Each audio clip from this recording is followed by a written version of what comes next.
네, 오늘은 창세기 14장 1절부터 9절까지 말씀을 보도록 하겠습니다. 창세기 14장 1절부터 9절까지 말씀입니다. 제가 현대인의 성경으로 읽도록 하겠습니다. 이 당시에 시날 왕 아므라벨과 엘라살 왕 아리옥과 엘람 왕 그돌라오멜과 고임 왕 디다리, 소돔 왕 베라, 고모라 왕 디르사, 아드마 왕 시나, 스보임 왕 세메베, 그리고 벨라 곧 소알 왕과 전쟁을 하고 있었다. 뒤에 말한 이 다섯 왕들은 오늘날 사해가 된 시딤 골짜기에 연합전선을 폈다. 이들은 12년 동안 그돌라오멜의 지배를 받아오다가 속국 생활을 13년째에 반기를 든 것이다. 그로부터 후에 그돌라오멜과 그와 동맹한 왕들이 군대를 이끌고 나와 아수드로 가르나임에서 르바족을 치고 함에서 수수족을, 기랴다임 평야에서 엠족을 쳤으며 또 세일산에서 호리족을 쳐서 광야 근처의 엘바람까지 그들을 추격하였다. 그런 다음 그들은 방향을 돌려 가데스로 알려진 엔 미스바스로 가서 아말렉 쪽의 온 땅과 하사손 다말에 사는 아모리족을 쳐서 대패시켰다. 그때 소돔 왕과 고모라 왕과 아드마 왕과 스보임 왕과 벨라 곧 소알 왕이 나와 시딤 골짜기에서 네 나라의 대적과 맞서 싸웠는데 그 네 대적은 엘람 왕 그돌라오멜과 고임 왕 디달과 시날 왕 아므라벨과 엘라살 왕 아리옥이었다. 아멘. 네, 오늘은 창세기 14장 1절부터 9절까지 말씀입니다. 오늘 가나안 땅에 큰 전쟁이 벌어졌습니다. 가나안 지역 저 위쪽에 티그라스 유프라테스 강이 있는 그 넓은 지역에 큰 네 대제국이 있습니다. 그것이 시날, 그리고 엘라살, 그리고 아리오, 그돌라오멜, 고임입니다. 이렇게 큰 나라들이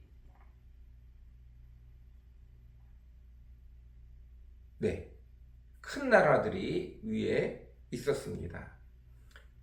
위쪽에 티그리스 유프라테스 강 위쪽에 가나안 땅 한참 위쪽에 티그리스 유프라테스 문명의 발생지죠. 그곳에 아주 큰 대제국이 있었습니다. 그 대제국을 가지고 있던 나라가 시날과 엘라살과 엘람과 고임입니다.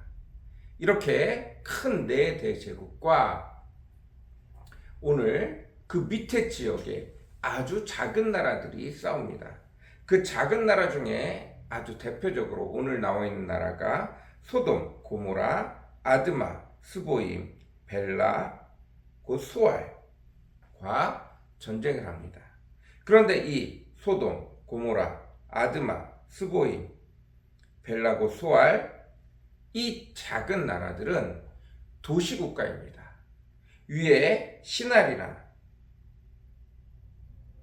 엘라살이나 엘람이나 고임과 비교하자면 아주 점에 불과한 작은 5개의 도시국가입니다. 말이 안 되는 전쟁이에요. 위에 티그리스 유프라테스 강 근처에 아주 큰 대제국이 조그마한 도시국가 5개를 점령하러 온 것입니다. 사실은 도시국가 5개를 점령하러 온 것이 아니라 이 가나안 지역을 위에 있는 티그리스 유프라테스 강 지역에 있는 큰 문명이 속국으로 삼고 있었습니다. 그들에게 조공을 받고 있었던 거죠. 그런데 이 가나안 지역에 있는 가나안 땅 지역에 있는 작은 나라들, 아주 작게 분화되어져 있는 작은 나라들이 그 위에 있는 나라들에게 반항을 하고 밑에 새로 생기고 있는 이집트에 도움을 얻기를 원했습니다. 이집트도 큰 문명이죠. 아주 큰 문명입니다. 나일강 유역의 이집트 문명, 이것도 고대 문명의 발생지 중에 하나죠. 그 이집트도 점점 세력을 키워가고 있는 중입니다.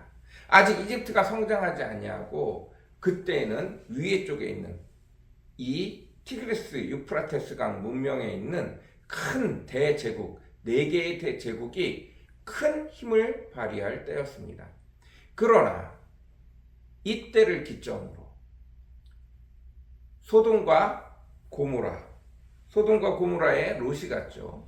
여호와 하나님께서 롯이 간 소돔과 고모라 그 땅에서 이 큰 대제국이 5개의 작은 도시 국가를 쳐서, 야, 너희들 이집트에 붙으면 죽어, 우리가 너희의 주인 나라야 하고 경고하기 위해서 내려온 전쟁, 이집트의 힘을 더 이상 크게 하지 못하게 하도록 경고하기 위해서 내려온 이 전쟁에서 아브라함을 통하여 크게 승리하게 하심으로 위에 있는 큰 대제국이 망하게 되어줍니다.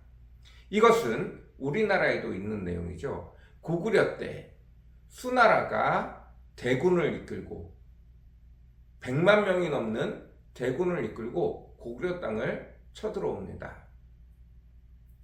위에 중국의 큰 땅덩어리에 많은 나라들과 싸워서 전쟁에서 승리한 아주 큰 나라 수나라가 고구려가 고개를 뻣뻣이 들고 있자 그것을 참지 못하고 쳐들어옵니다. 그러나 을지문덕의 살수대첩에 크게 대패하여 수나라 자체가 얼마 가지 않아서 제국이 무너지게 되어지고 당나라가 세워지게 되어집니다. 이와 똑같은 일이 오늘 본문에서 일어나고 있는 것입니다.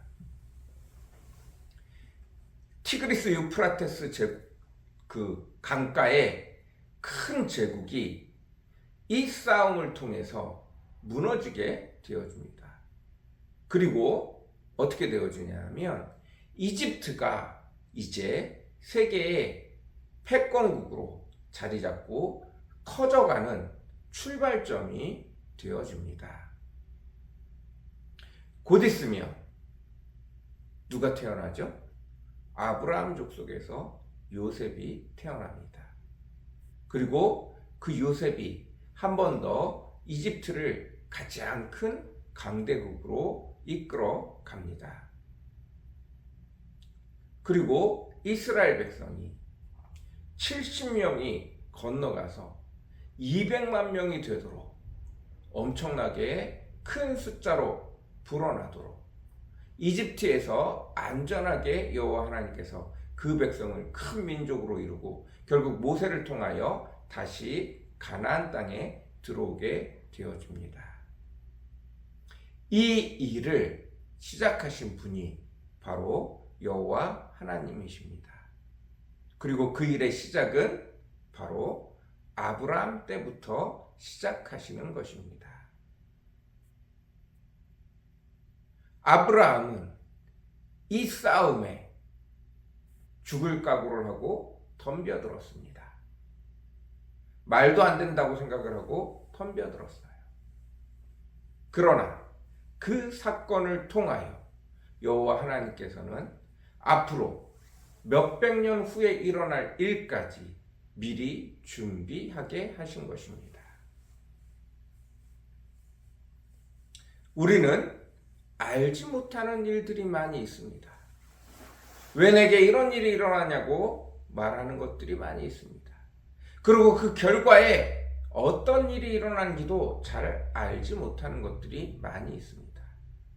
그러나 여호와 하나님은 이미 계획하시니 말도 안 되게 큰 놀라운 성과를, 세계 역사를 바꾸는 일들을 한 번의 사건을 통해서 내게 큰 의미로 다가오지 않는 그 사건들을 통해서 그 일을 이루어 나아가십니다.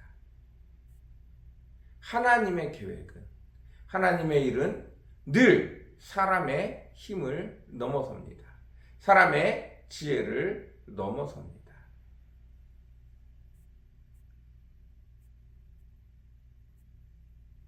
아브라함, 지금은 야곱과 같이 70명도 아니에요. 아직 자녀도 없습니다. 아브라함 한 사람 집에서 티그리스 유프라테스의 큰 대제국이 쇠망의 길로 빠지는 그 큰 전쟁을 치르게 하시는 것입니다. 아브라함이 그 전쟁을 위해서 준비한 게 하나도 없어요.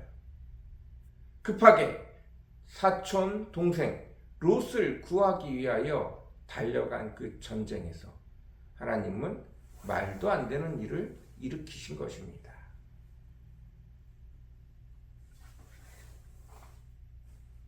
이런 놀라운 축복이 여전히 우리 삶 가운데 나도 모르는 사이에 여호와 하나님이 내 삶을 통하여 진행하고 있다는 사실들을 늘 기억하시기 바랍니다. 여호와 하나님은 그의 백성을 통하여 온 인류의 역사를 움직여가기를 원하십니다.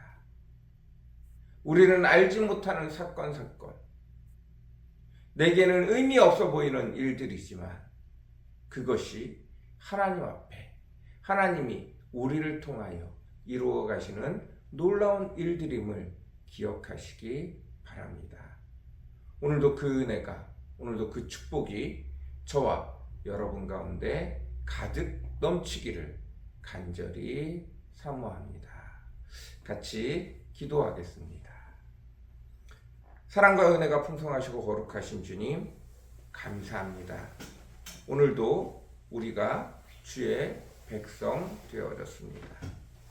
오늘도 우리가 주의 은혜가 되어졌습니다. 아버지 하나님, 우리를 통하여 일하시기를 원하십니다. 너를 통하여 복의 근원이 되겠다 말씀하셨습니다. 하나님이 놀라운 은혜가, 이 놀라운 축복이 늘 우리 가운데 가득하기를 간절히 사모합니다. 내 눈에 보이지 않고 내 마음에 들지 않고 내게